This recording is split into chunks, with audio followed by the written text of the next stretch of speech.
Kaisar Jepang Naruhito didampingi Permaisuri Masako melakukan kunjungan kenegaraan ke Indonesia sejak Sabtu 17 Juni hingga 23 Juni 2023. Sebagai kunjungan perdana Kaisar Naruhito ke Indonesia sejak naik takhta pada tahun 2019, Kaisar melakukan kunjungan ke sejumlah lokasi di Jakarta, Bogor hingga Yogyakarta.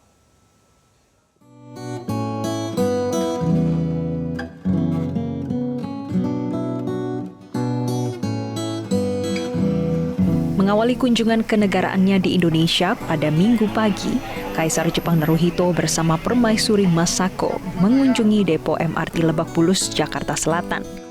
Pada pengoperasian komersial di tahun keempat ini, sekaligus di tengah pembangunan fase kedua, Kaisar melihat aktivitas di pusat kendali operasi, pekerjaan perawatan berat, dan area perawatan ringan. Selanjutnya, Kaisar Naruhito mengunjungi rumah pompa air Waduk Pluit di Penjaringan, Jakarta Utara. Di rumah pompa air Waduk Pluit, Kaisar Naruhito melihat langsung mesin pompa air bantuan pemerintah Jepang. Kaisar menaruh perhatian pada pentingnya rumah pompa air Pluit. Selain pengendali banjir, pompa air Pluit juga berfungsi untuk mencegah penurunan tanah di kota Jakarta. Di hari ketiga, Kaisar Naruhito bersama Permaisuri Masako bertemu dengan Presiden Joko Widodo serta Ibu Negara Iriana di Istana Kepresidenan Bogor Senin 19 Juni. Kedatangan Kaisar Naruhito bersama Permaisuri Masako di Istana Bogor disambut meriah. Agenda diawali dengan sesi foto, kemudian agenda berlanjut dengan penanaman pohon gaharu di halaman istana dan berkeliling melihat koleksi tanaman anggrek di Orchid House. Pertemuan diakhiri dengan jamuan makan siang bersama di Ruang Garuda. Usai bertemu Presiden Joko Widodo, Kaisar Naruhito didampingi Permaisuri Masako dan delegasi Jepang melakukan upacara penghormatan di Tugu TMP Kalibata Selasa pagi.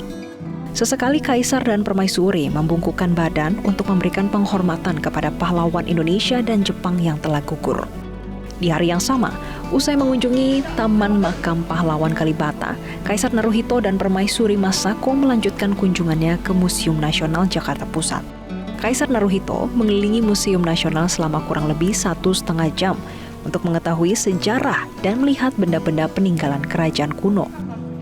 Setelah itu, Kaisar Naruhito mengunjungi Universitas Dharma Persada Jakarta Timur yang memiliki hubungan kuat dengan Jepang. Universitas tersebut dikelola sebuah yayasan yang didanai alumni-alumni dari Jepang. Tak hanya di Jakarta dan Bogor, Yogyakarta menjadi destinasi yang dikunjungi Kaisar Naruhito di Indonesia. Dalam agendanya di Yogyakarta Rabu kemarin, Kaisar Naruhito mengunjungi Balai Teknik Sabo di Maguwo Harjo dan Keraton Ngayogyakarta Hadiningrat. Kaisar Naruhito didampingi sejumlah orang termasuk Menteri Pekerjaan Umum dan Perumahan Rakyat Basuki Hadi Mulyono tiba di Sabodam pada Rabu siang. Keberadaan Sabodam menjadi salah satu faktor utama kunjungan Kaisar Naruhito karena ketertarikannya pada water resource. Di lokasi ini, Kaisar Naruhito melihat bagaimana Sabo didesain untuk mengendalikan aliran lahar gunung berapi di Indonesia.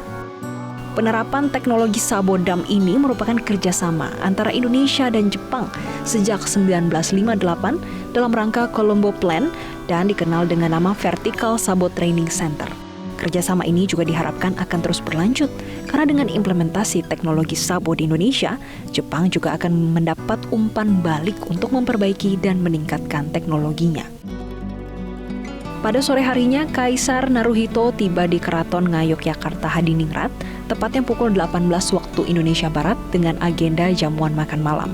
Pihak keraton juga menghadirkan tarian lawung yang merupakan tarian klasik yang diciptakan Sri Sultan Hamengkubuwono ke-10 sebagai tradisi menyambut tamu penting. Ya seperti biasa kalau kita nerima tamu, apalagi ini dari Kaisar Jepang, tadi ada tarian, seperti biasa tariannya lawung, kemudian beliau melihat batik, kemudian keris, kemudian wayang kulit gitu. Ya, intinya beliau senang sekali dan melanjutkan visit dari orang tuanya sebelumnya. Selain menjalin silaturahmi dan juga menjaga hubungan baik dengan Jepang, diharapkan pertemuan ini juga akan membuka kesempatan kerjasama baru antara Jepang dan Indonesia, secara khusus Yogyakarta. Tim Liputan Metro TV.